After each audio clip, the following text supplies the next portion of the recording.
Hello, and welcome to Lean RPA Principles and Practice.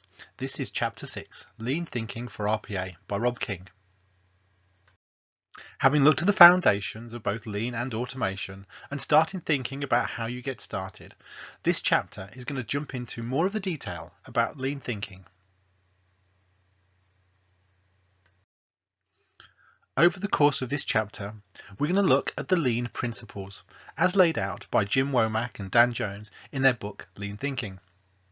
We're going to look in detail at the 7+1 types of waste, a tool that you're going to use when looking and evaluating existing processes to optimize them for RPA. And we're going to go back and revisit the Toyota house in detail. We're going to look at the foundations, the pillars, and the heart again, and look at how you can use those principles to apply to a new process or evaluating an existing process. And finally, we're going to start pulling all the information that we've had so far together. There is a saying that Lean as a methodology provides you with the principles to keep you there and the tools to get you there. Well, we're going to start by looking at some of those principles. Looking at a high level and then starting to drill down in more detail what that really means on a practical level when you're looking at any of your processes. So, the first principle is to specify value. This is defining value from the customer's perspective. Typically, when looking at processes that haven't been evaluated for a long time, you'll find that only between 1 and 10% is value adding. That means there's a lot of opportunity for eliminating waste before you begin to automate. The second principle is mapping the value stream, and we're going to look at the approach of mapping the value stream in much more detail. But a value stream effectively maps all of the steps, value added and non-value added, that brings a product or service to the customer. And then we're going to use the Lean tools and techniques to challenge each of those steps and challenge out and eliminate the waste. The next step is to establish flow. This is the continuous movement from one step to the next with minimum delay.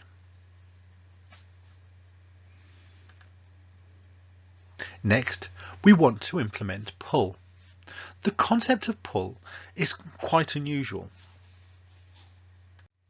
but it aligns very well with the principle we talked about earlier of just in time, of having exactly the materials you need at the point that you need them. It also means preparing nothing in advance, but only having what you need at the point of operation. And we'll see that in practice in a little while. Finally, there is the goal to work to perfection. Now, this seems a lofty goal, and it is. But the principle here is that you are never going to get to perfection, and this is actually an iterative cycle that you're going to keep going around continually, finding more and more opportunities. And this is often true when we start to look at automation. On a first pass, we often see the immediate lower hanging fruit and opportunities to automate. But the more we learn as an organization and the more that we put this into practice, the more opportunities we see. And people are often surprised how much is possible to automate once they actually get the hang of what's going on. So the Lean principles really give us the big picture of the approach that we take. Now we're going to look at each of these principles in a little bit more detail. The first principle then is specifying value.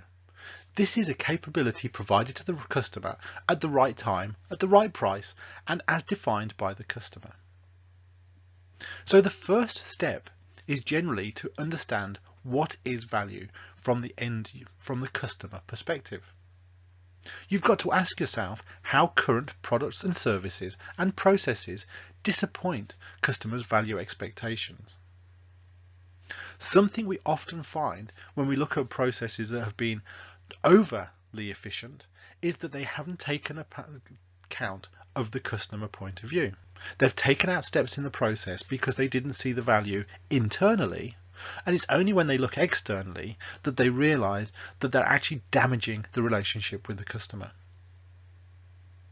So when you're building your project team, one of the things that we always encourage is to select a team for their knowledge or intimate knowledge of customer interactions, because this will be critical.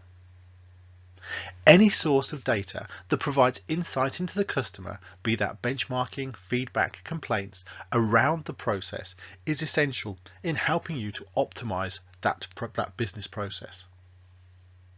It's always a shock to people how little of a process is actually adding value to the customer. Often it's between only 1 and 10%. Now, there are enabling tasks, and some of those enabling tasks typically are the limitations of having to move things around people. So what's interesting now from lean and an automation perspective is that you have an opportunity not only to eliminate the pure waste, but actually an opportunity to eliminate some of the enabling waste as well, creating a process that moves from step to step to step as efficiently and as quickly as possible.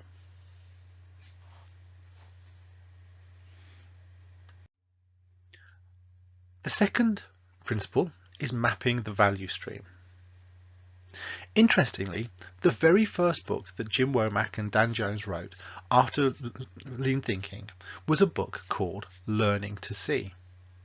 And this was an interesting title because it was actually trying to explain to people that one of the first challenges is learning to see the waste within a process. And actually they created a whole vocabulary around helping people to identify those different types of waste. But to start off, there was a quote from that book which says, whenever there is a product or service for a customer, there is a value stream, and our challenge often lies in seeing it. Lean provides us with a number of tools. Value stream mapping is one of the key ones, and we're going to look at value stream mapping in a little bit more detail. But effectively, value stream mapping provides all activities, both value added and non-value added, that are required to bring a service to the customer. The team are brought together to map out each of the steps of the process currently required to deliver the product or service. And here's one of the first and interesting facts, is that many of the teams often bring existing paperwork with them, existing process flows, etc. And we often discourage people from doing that. And the reason we discourage them is because we want to know what really happens as opposed to what is written down on paper as to what's supposed to happen. Now that information is actually still really important, but to the start you want to see what really happens. And the team often go down to the Gemba or the workplace to see exactly how it's working before they begin to map the value stream. The next step of the process is to challenge every step of the process. Why is it necessary? What would the customer think? What would they actually be willing to pay for this to be done? This is a very challenging part of the process, and it helps to have a good facilitator, a good lean facilitator who's knowledgeable in lean thinking and is able to take the team through this step of the process. Challenging every step can be a very exhausting process, but it's not challenging the people, it's simply challenging there must be a better way to do this. And here, as we challenge, this is where we find that many steps are only necessary because of the way the team are organized. There are handoffs between different teams. Why? Or there are some poor technical decisions about the systems being used. We now have the opportunity with RPA to overcome some of those technical constraints, and we have an opportunity to revisit the organization structure to make something much more efficient. The key principle of lean, though, is to see the whole picture and improve the whole end-to-end process.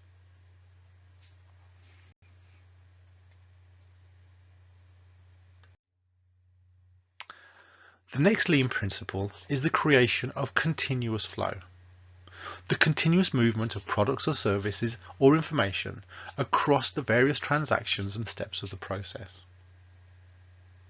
Now, Many processes often use the mass production method or batch and queue system, and that's the first diagram there on the left hand side. That you find people work on their particular piece of the process and move it on to the next step, and there it waits, stacking up, waiting for the next person to deal with it, and so on. The next person picks up their piece, does their bit of processing, and then it waits again. Now, it will come as no surprise whatsoever that wait time is one of the types of waste we're going to challenge later on. We want a process that moves efficiently from step to step to step without any delays. So the concept of continuous flow is also could also be referred to as straight through processing, that a request comes in and moves as swiftly as it can from step to step to step with no delays.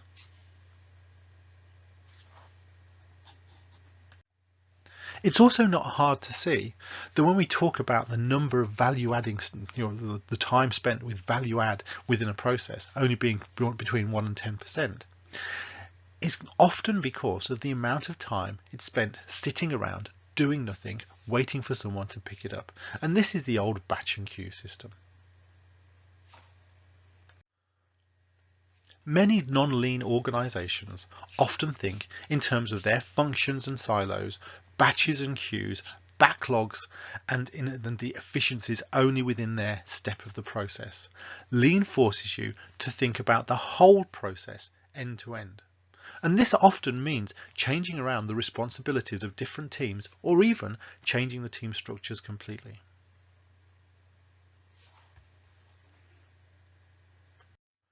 To help to explain the principle of pull, I'm first going to explain the principle of push. So, a push system is the one that we described in the previous slide, where a person completes a piece of work and then literally pushes it or throws it over a wall to the next person or next team. And there it can reside, sitting there idly until someone comes along and picks it up. There's no continuity through the whole process. A pull system, on the other hand, actually works back like the Ford production line, where all the Ford production cars back in 1908, when he first tied them all together and started sort of pulling them through the process, was that everything moved forward at the same time. Which meant that you had to optimize the process to make sure that everybody involved in that process completed their component of the task within the same time frame before the next step moved on.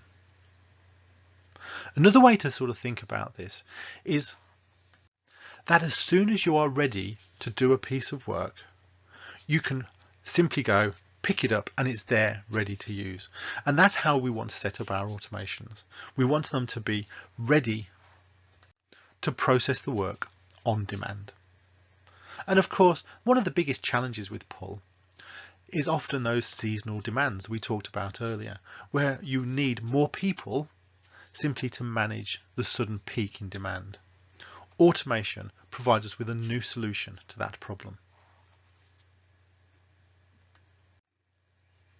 The other concept of pull, which is more relevant to the manufacturing industry, but interesting aside, is that mass production often produced many cars in advance of the customer buying them. So they had effectively a whole lot full of cars ready for customers to come along and say, I need a blue one. And they would simply then hand that car over to them. The Toyota process worked differently. It would only create a car upon customer demand. So at the point you wanted a blue car, that order for a blue car would drop into the manufacturing process and pull it through. This meant that in an economic downturn, Toyota had no excess stock. It only really had the work in progress were actual orders. Meanwhile, the mass production system of batching up lots of cars of the same type had fields full of cars that they suddenly couldn't sell. And this was why the lean methodology works just as well in a downturn as an upturn. Now, there are still challenges in a downturn around the people and the flexibility in what you do. But in terms of the manufactured items or services provided, you do not have any excess. The last of the lean principles is working to perfection, or otherwise continuous improvement. And this is based on the principle that there's always more waste. As people learn more, there's more opportunity to automate, for example, or eliminate waste from the process. People learn and exercise more creativity when you have these iterative cycles. And of course, a key component of this is working in small collaborative teams that involves and empowers employees to be able to challenge and put changes into the processes. Now, there is a big debate, and we don't quite have time to go through it all here, about innovation versus improvement. The two things are fundamentally different, but continuous improvement often leads to opportunities for innovation.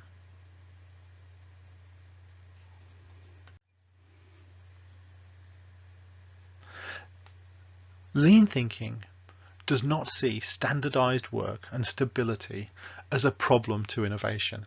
In fact, it helps innovation because each new stable state gives you a solid foundation to make the next change. When you first start looking at a process, you find lots of people doing that process in different ways.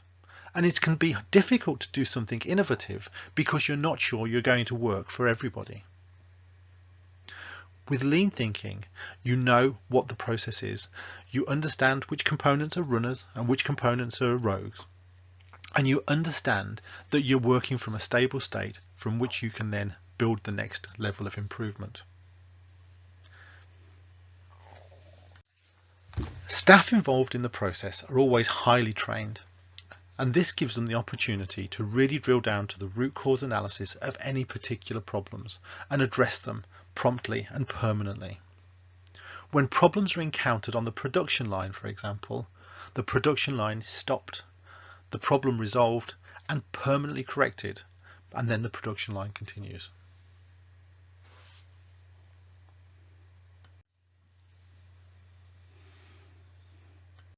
So taking some of these principles back and apply them to your own organization. Is your own organization resistant to change, or is it open to change?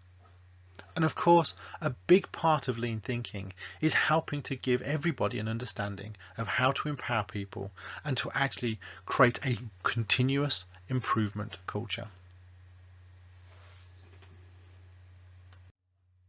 The next thing we're going to look at is the 7 types of waste. The 7 types of waste help people to understand what is waste within their processes. And it's interesting that by giving the people the vocabulary to understand waste, we actually help them to identify ways to improve those processes. Now, the 7 types of waste are broadly broken down into 3 categories: that of people, that of quantity, and that of quality. So, we're going to look at each of these in detail, but for now, I'm just going to sort of run through what they are. So, people waste are over-processing, doing too much, waiting, I think we all understand what that is, and motion, which is the effect of moving things around. We then look at quantity, which is how much work in progress do you have, what's your inventory. Whether you're building cars or processing policies, both cars and policies are your inventory within that process. How much do you have in that process, and what stage is it at? Do you have physical materials within the process that move around? And that's the transportation waste. And transportation differs from motion because transportation moves from point to point. Motion tends to be activities around the immediate person who's doing the work. And then we have overproduction, an interesting challenge of producing too much before it's needed. And then finally, and not unexpectedly, we have quality waste, i.e. defects, problems, or the inverse of that, which is the need for excessive inspection. Excessive inspection is also a type of waste. Now there's a little anagram that helps people to remember the 7 types of waste, and that anagram is Tim Wood. Transportation, inventory, motion for Tim, and Wood for waiting, overproduction, overprocessing, and defects.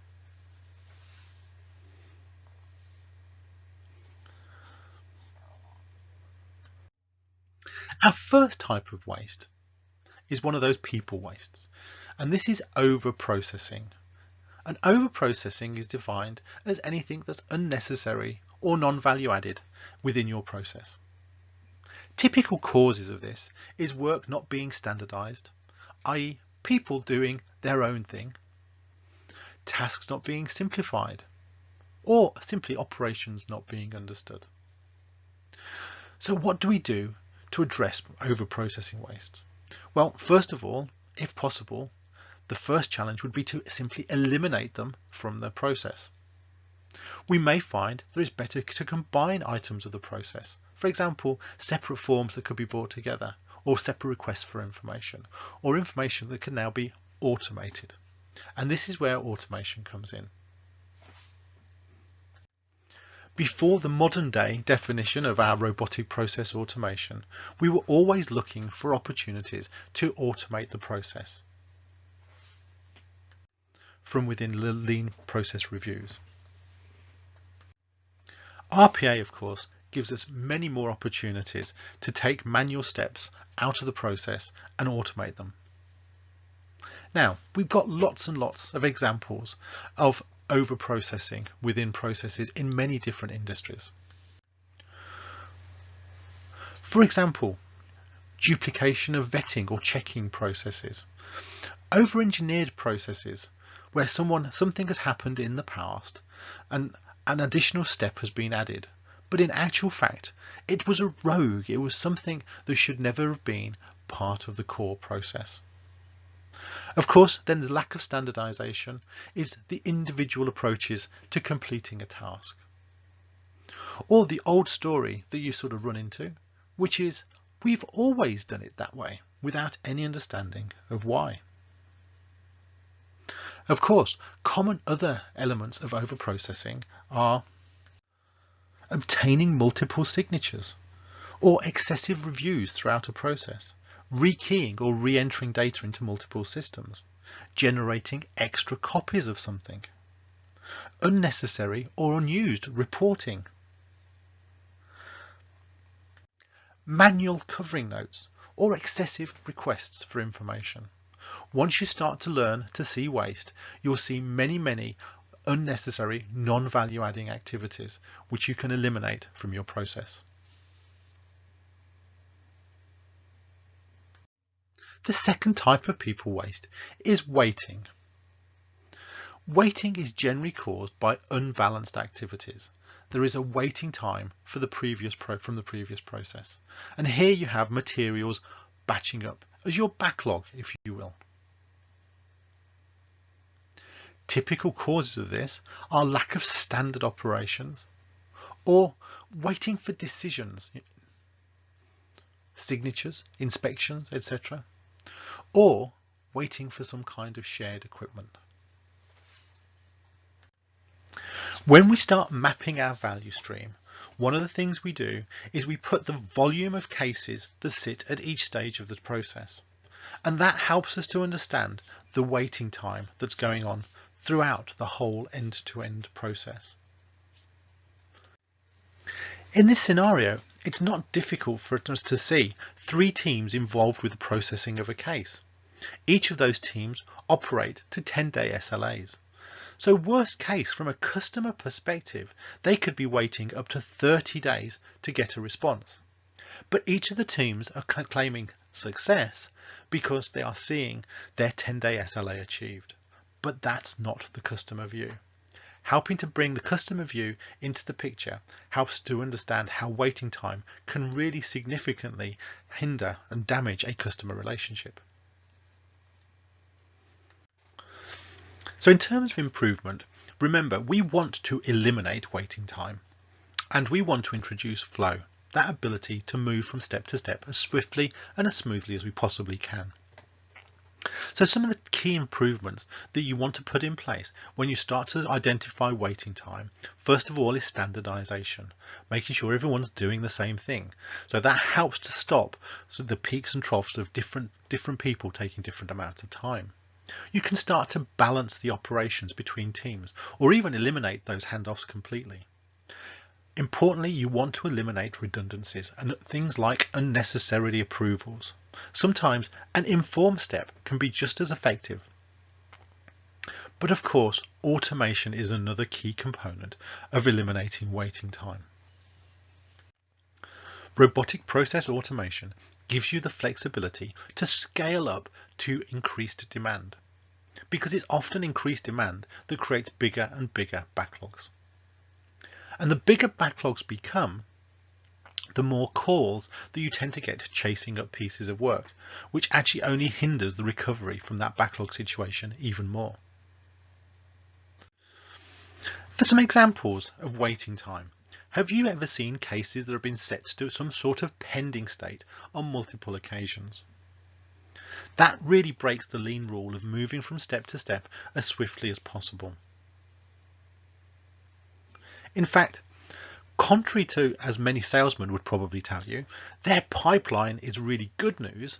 From a lean perspective, a pipeline is really bad news. You want the minimum amount of items as work in progress as possible, because you want everything coming into the system to be running through as quickly and as swiftly and efficiently as possible. Automation provides you with the opportunity to challenge some of the old problems, such as waiting on the phone or at the photocopier. These are tasks that can perhaps be eliminated through automation by getting data autonomously through automated links, and the necessity for copying should be eliminated. Other types of challenges that you faced in waiting time can be things like system downtimes or system response times can both hinder process efficiency. Think back to your runners, repeaters and rogues. Your runner processes need to move from step to step to step. I think that about covers it for waiting waste. The next type of waste is motion. And this is a type of waste very few people ever really recognize until they're told about it. Motion simply does not add value to the process. So imagine yourself at a desk. Do you have everything that you need to do your job? Or occasionally, do you have to get up or hunt around or search in a drawer? All of these things are a waste of time, and this is motion waste. So typical causes of motion waste are things like your equipment or office layout, your furniture design, and your material storage. All of these things do not place the items you need immediately at your fingertips. That motion extends to mouse clicks. Whenever you need a piece of information, are you able to click straight on it, or do you have to navigate through multiple levels of systems menus to get to the information you require? Ways that you can start to address motion waste are, first of all, to use a technique called 5S. 5S is a 5-step program for eliminating unnecessary items from your workspace, putting them in order, and sustaining that new work environment. You can standardize where folders are located, drawers and cabinets, and how information is stored, physical information is stored. And whether it's physical or electronic, you can arrange files for easy reference. There's also an automation opportunity here called the active desktop. If you're in a customer facing role, you quite often hear of call center agents who need to try and keep the customer talking while they're clicking around in the background to try to find the information that they need. The active desktop is a way for the automation to automatically go away and start retrieving key pieces of information as soon as the call is connected, reducing the delay and providing the information to the call center agent immediately at the point of need. Other examples that we can apply to eliminating motion waste are physical layout and file locations. Things like headset design, which can often constrain movement, or the good old-fashioned looking for missing information somewhere buried within your desk. While motion is typically a physical type of waste rather than an electronic type of waste, there are still many electronic opportunities that you can address to start to eliminate those unnecessary movements. Moving on to our next type of waste is inventory. Inventory is holding excessive amounts of material on shelves, racks and floors. So at first pass, inventory seems like a physical type of waste. And within your processes, you likely do have physical items and you should need to address them as you begin to automate. However, inventory is also anything that you are processing within your system. And you can often find types of inventory waste in collecting excessive amounts of information that needs to be keyed but never used. How many emails do you currently have in your email box? Each of these items is a type of inventory.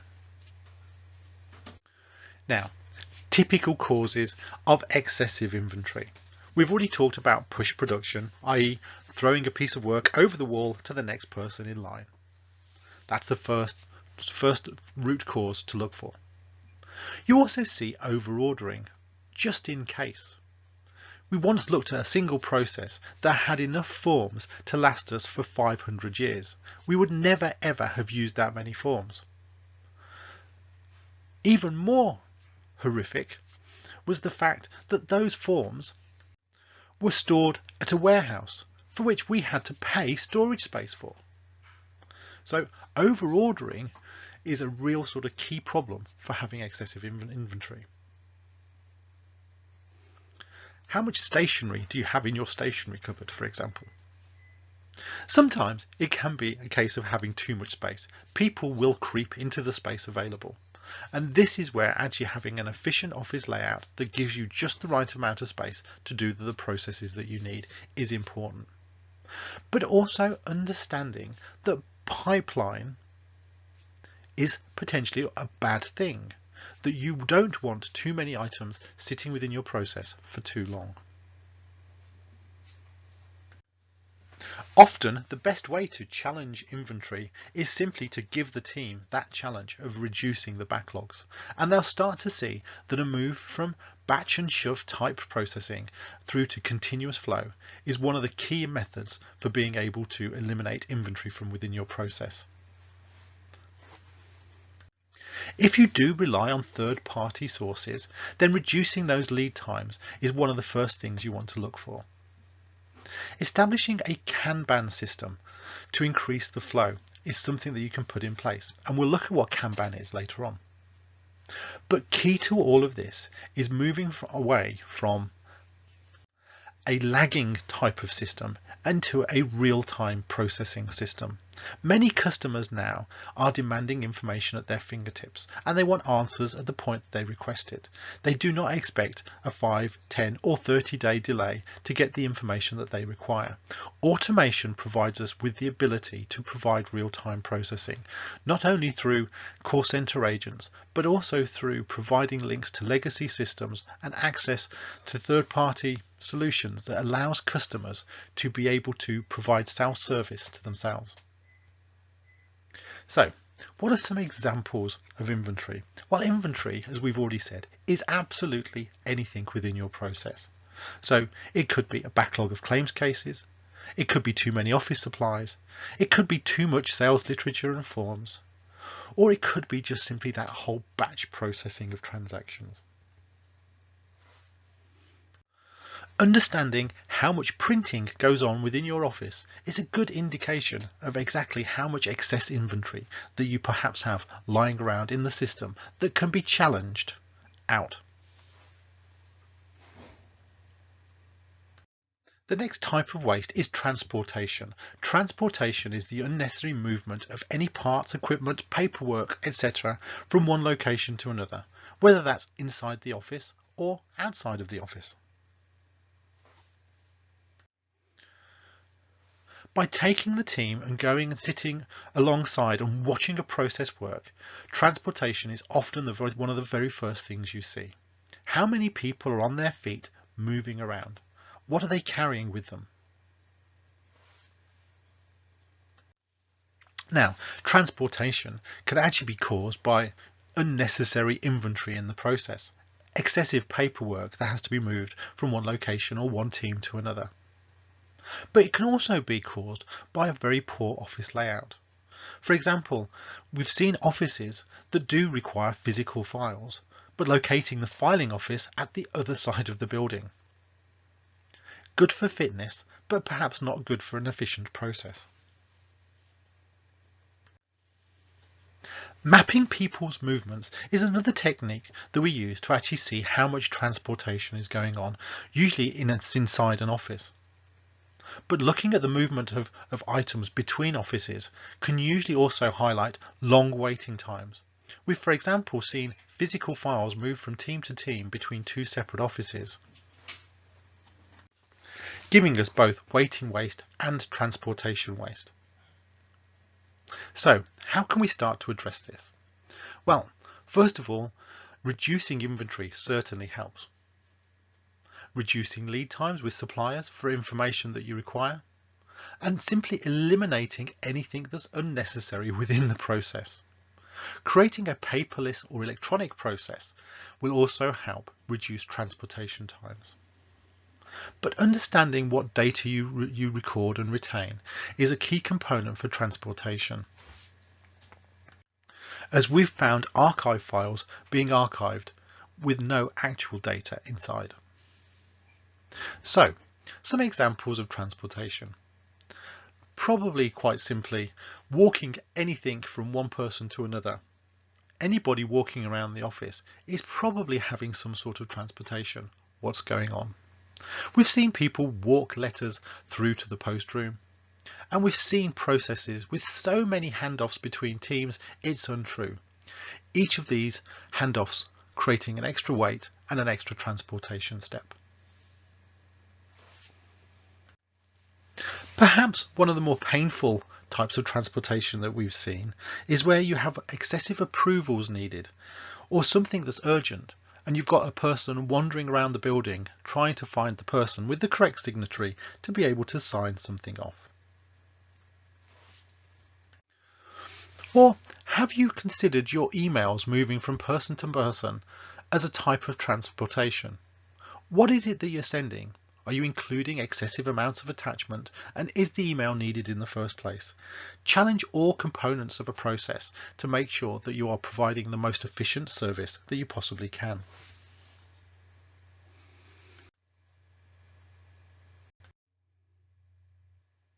Our next type of waste is overproduction, and this is creating output ahead of schedule or producing at a rate that exceeds demand. So let's have a look at a couple of examples of both of those before we move on.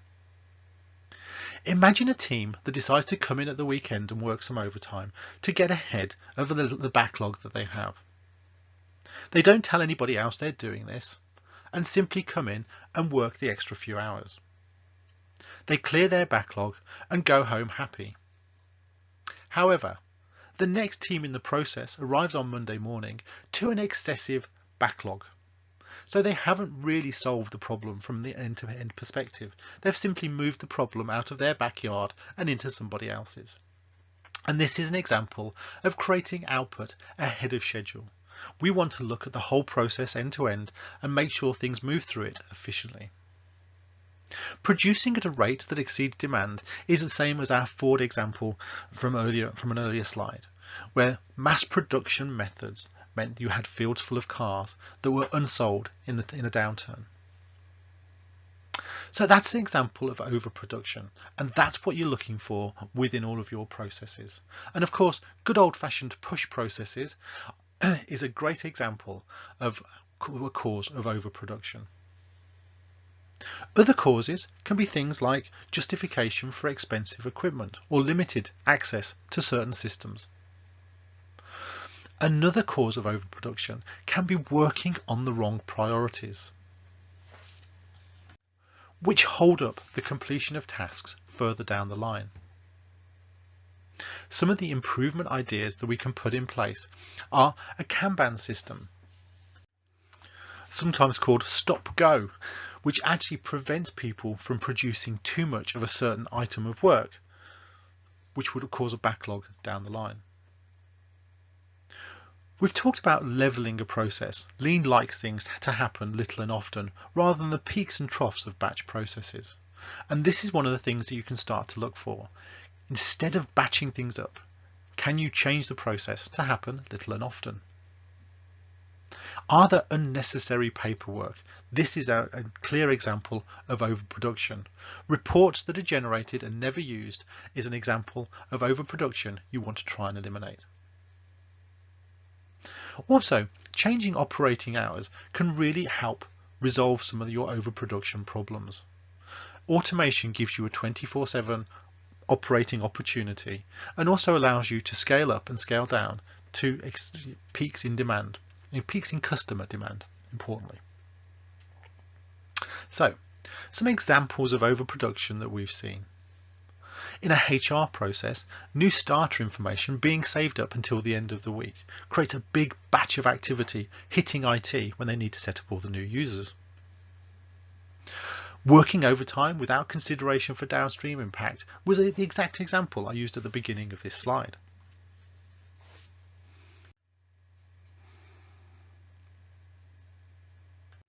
Our seventh type of waste is defects and inspection. Quality is a key component of lean thinking. Any work arising from the production of defective work is clearly a waste. Never mind the impact something like that has on the customer. So, we want to eliminate defective work, but we also want to eliminate excessive checking. Have you looked at a process where a piece of work has been checked multiple times? We've seen processes where there are several handoffs and the first step of every process has been to check what the person did before. This is excessively checking. We want to make sure the process is right first time, every time, and the need for checking is eliminated. Now, there's always value in some spot checking to keep an eye on the process, but 100% checking or multiple checking of the same thing is excessive. So, what are some of the causes of defects and inspection? Well, people doing different things in the process can often generate defects, or collecting unnecessary data. We've seen process defects occur as a result of information that wasn't even needed in the first place. And poor training, so people don't understand and make mistakes, honest mistakes, under those circumstances. When we look at processes, we look at opportunities to eliminate the chance of the mistake happening in the first place. This is called mistake proofing or pokeyoki. We're also looking for opportunities always to automate. This is the Jidoka pillar of the Toyota house, and we're going to look at that a little bit more a little bit later on in this chapter. There's also improvements by cross-training people into different skills so they understand the whole end-to-end process. And of course, clear documentation and understanding of what the process is will help people to do the right thing.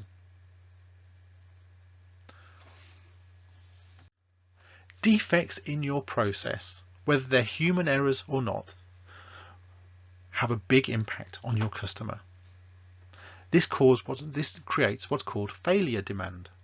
Demand from customers that simply could have been avoided if you'd got it right first time.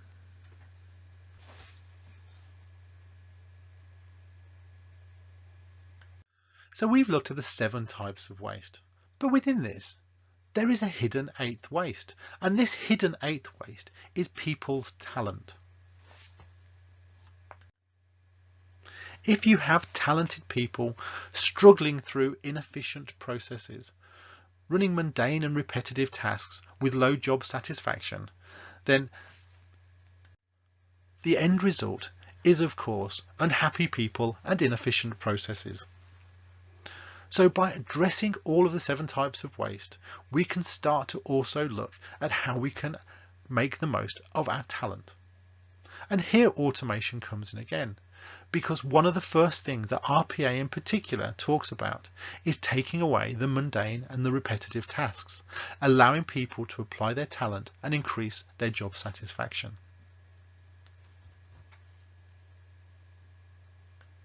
So it's over to you to do an exercise now, focusing on value and eliminating waste. Consider a process with which you're familiar. Alternatively, take a walk around the office. With your process or your trip around the office, identify examples of each of the types of waste. If you've been looking at a process, what does the customer perceive as being the value within that process? The journey around the office is an interesting exercise. If you think back to that first book after Lean Thinking, Learning to See, you're now equipped with the vocabulary of waste elimination. So walking around the office, you will often spot many things that you would not have noticed before. Over to you to pause the video for a moment, so spend some time on this exercise and then come back.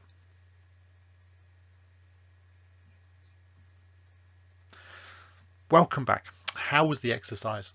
As always, we'd love to hear what your thoughts are on the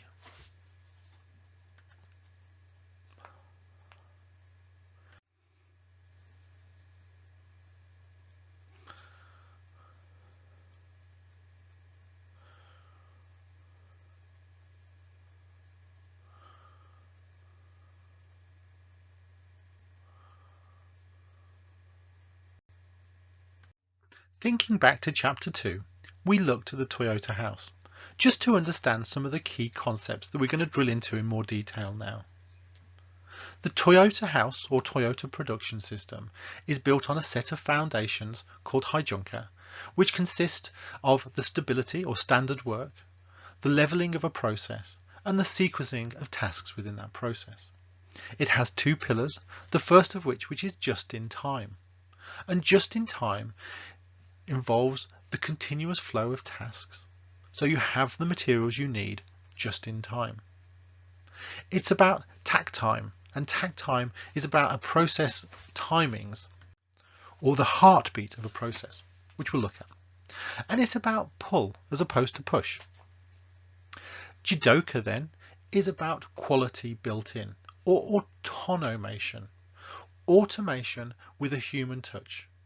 The human touch is to stop and notify when there's any abnormalities. And again, this fits really well with our runners and rogues concept. At the heart, we have respect for people, and Kaizen, which is continuous improvement. And then on the roof, we've got our goal: customer focused, people centered, highest quality, lowest cost, and shortest time.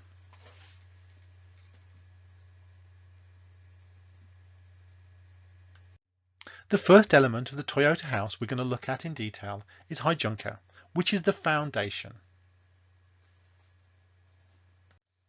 For a process to run consistently with many different types of output, and also handling many different variations in customer demand, needs you to think about leveling, sequencing, and stability.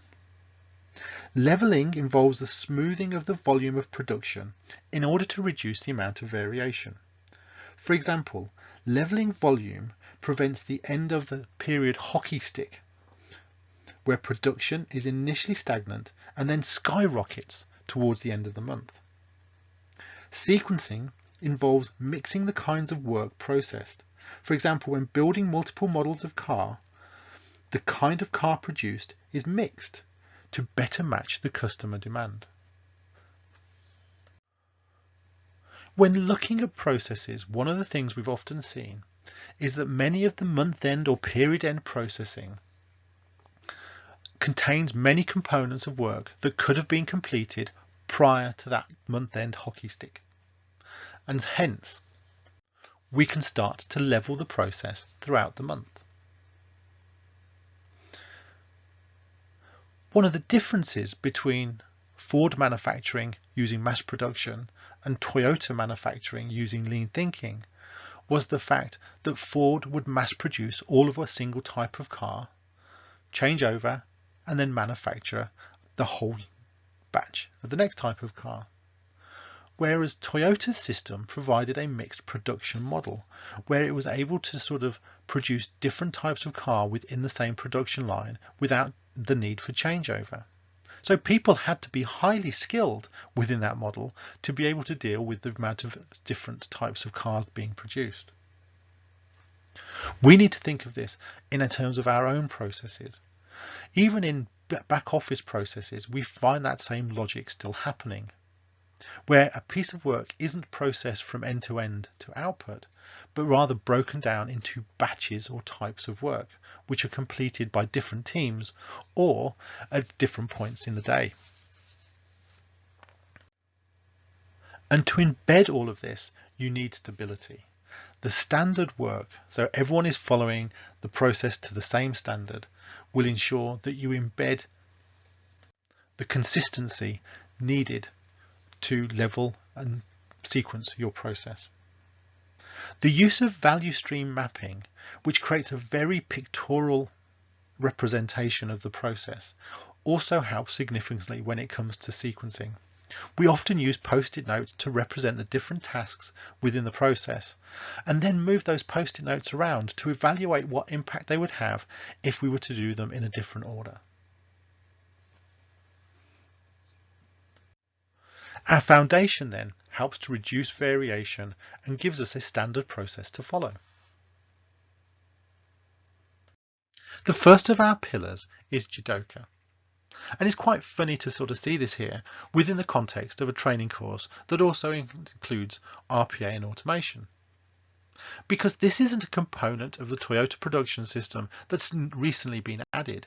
It's actually been part of the system since the very beginning and a key component of lean thinking since its inception. Jidoka then allows machines to operate autonomously by shutting down at any point an anomaly occurs. And of course, anytime you introduce automation into a process, you introduce a risk. That risk is the ability to generate a large number of defects in a very short amount of time. So the concept of Jidoka was automation, which was automation with human intelligence. This means stopping whenever a defect occurs. In our runners, repeaters, rogues model, this might mean handing off the situation to a rogue or a technical team or expert who can deal with it. But this doesn't only apply to the machine element of the process. It also applies to the human element of the process. The concept of stopping at every abnormality means that defects never get through. Whenever a problem is encountered, the whole process is stopped. The defect is analysed, how corrected, and then an assessment of how can we prevent this from happening again is put in place. So Jidoka is the quality aspect of the Toyota house. It's quality built in at source. Our second pillar is just in time. Just in time provides the customer what is needed, when it is needed, in the quantity and quality it is needed. There are three key elements to this: single piece flow, pull production, and takt time. Single piece flow, as mentioned previously, we've referred to this as continuous flow. If we recall back to Ford, he removed a lot of waste from the car industry by creating a moving production line. In single piece flow, an employee performs an operation and makes a quick quality check before moving that part on to the next step of the process. If a defect is detected, Jidoka is enacted and the process is stopped, and immediate action is taken. Single piece flow then is moving from step to step within the process without any delay. Pull production then is about having all of the components you need to do the process at exactly the point you are ready to do the process.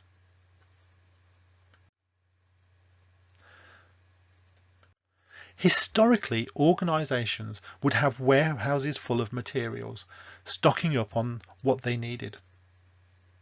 Pull production changed all that, and now the amount of material stored is very, very small, and deliveries happen far more regularly, providing the materials from suppliers exactly as needed. Tesco's, for example, was one of the first companies to start working with Dan Jones and Jim Womack when they wrote their book.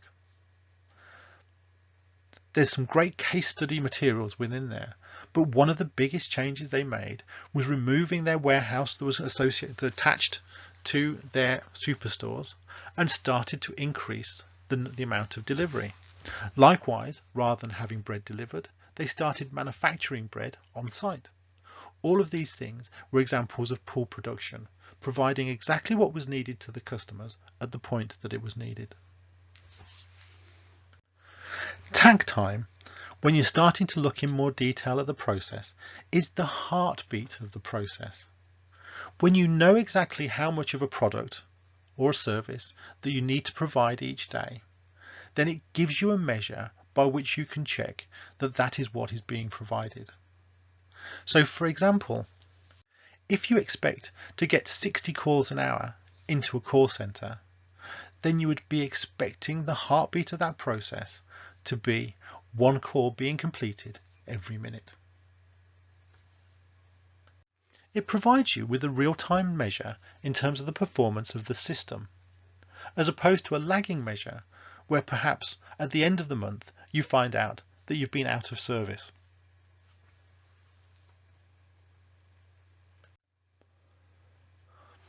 Lean thinking and automation works well together in this concept. It is moving more and more processes into real-time transactions, as opposed to batch transactions. Customers are expecting more and more to happen in real time, and you need to shift the measures to be able to measure the performance of these new systems. Have I mentioned it often enough yet? All of this depends somewhat on cultural adoption. Organizations that haven't had a lean program in place prior to implementing automation have often introduced lean or something similar to help drive that level of change through the organization. Likewise, we've also seen RPA teams develop out of the business process improvement function, because the business process improvement function already had many of the processes mapped and down, and actually, depending on the tool that was chosen, was also quite applicable as a business technology to be developed and maintained by the business process improvement teams.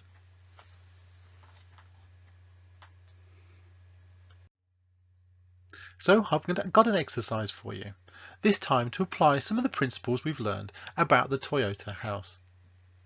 For the same process you selected in the previous exercise, we want to now re-evaluate the opportunities based on the learnings that we've had from the Toyota house. So look at the process and consider, is there an opportunity for leveling, i.e. smoothing out the peaks and the troughs of demand that come through that process? Is there an opportunity for sequencing? Is there a better order with automation in which the process could be complete? Is there a need for standardization? Are you seeing the process handled in different ways by different people? And what are the automation opportunities?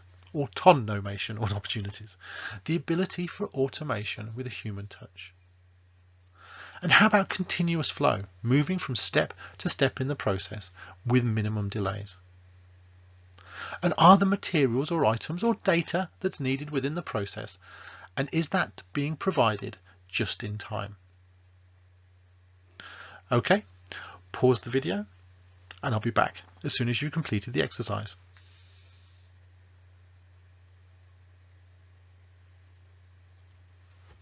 Welcome back. How did you find that? We'd love to hear how you got on at the RPA Academy. Post on the social forum and we'll be happy to reply and share some of your learnings with other people. Thank you for listening. Any comments or feedback, please feel free to contact me on the details are going to come up on the screen in a minute. Or if you've got any questions or items to share, then please post on the forums and we'll be happy to respond.